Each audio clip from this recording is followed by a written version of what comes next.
о порядке реализации строительных намерений, оценки соответствия завершенных строительством объектов Кыргызской Республики. Если это положение войдет в силу, то, Улугбек Асамединович, я думаю, что относительно разрешительных документов, наверное, все-таки мы придем к европейским стандартам, ну, дай бог, да. Вот. И хотелось бы, конечно, его чуть-чуть доработать с условием внесения, то есть совмещенного проектирования и строительства, и все это, и в короткое время нам нужно дать. Почему? Потому что уже в январе месяце вышел закон о разрешении на совмещенное проектирование. Сейчас уже 3 месяца прошло, и у нас в этом направлении тоже никаких этих сдвижек нету. Самая большая проблема здесь получается в плане именно организации, именно тех вопросов, которые решаются комиссионно. К сожалению, работа комиссии УЗР, она не оправдывает свои действия. Я лично могу сказать, что с декабря месяца есть градостроительные заключения о предоставлении дополнительных участков. До сих пор уже март месяц, хотя по положению 10 дней. Еще раз, я бы еще хотела, Бакытбек Джапарович, обратить ваше внимание на то, что в бюджете денег нету. Правильно? Поступлений нет. Сделайте, пожалуйста, ревизию у себя в УЗРе и посмотрите, сколько лежат документов, которые ждут своей очереди, которые реально уже могли бы работать, приносить хотя бы арендную плату.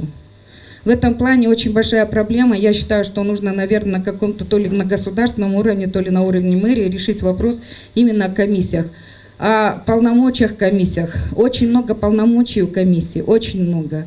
И из-за того, что это просто человеческий фактор, собрать 14-15 человек получается нереально. То есть, возможно, может быть, они собираются, но из-за кворума много комиссий не проводится. Одна большая проблема – это градостроительный совет. Пока мы доходим до АПУ, я вам уже говорила, что мы 5-6 раз приходим в архитектуру, да?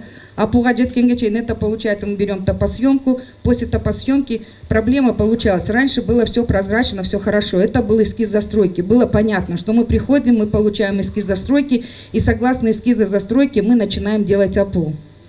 Потом по предписанию прокуратуры, значит, эскиз застройки как такой документ, градообразующий, градостроительный, его, значит, убрали.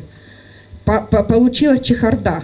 Теперь, значит, застройщики, они вынуждены, значит, прибегаем в архитектуру. Архитектура говорит, мы не можем это сделать, потому что нет проекта застройки. Сам проект застройки – это очень большой документ, который, если это силами застройщиков, он будет длиться до 3 лет. Это целый квартал. Это работа, очень большая работа. Ее физически застройщик не сможет его сделать.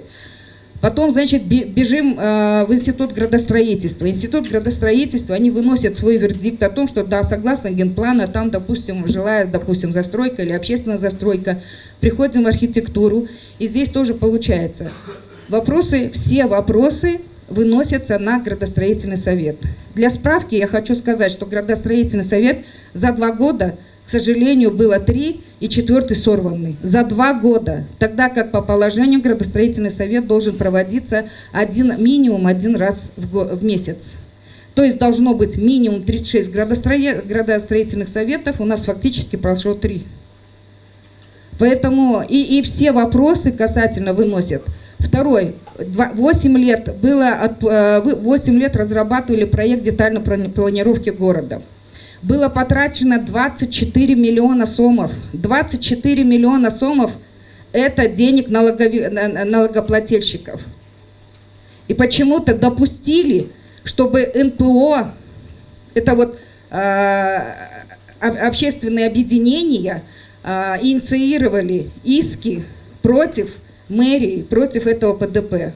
В итоге допустили, чтобы это ПДП и 24 миллиона сомов оказались в корзине.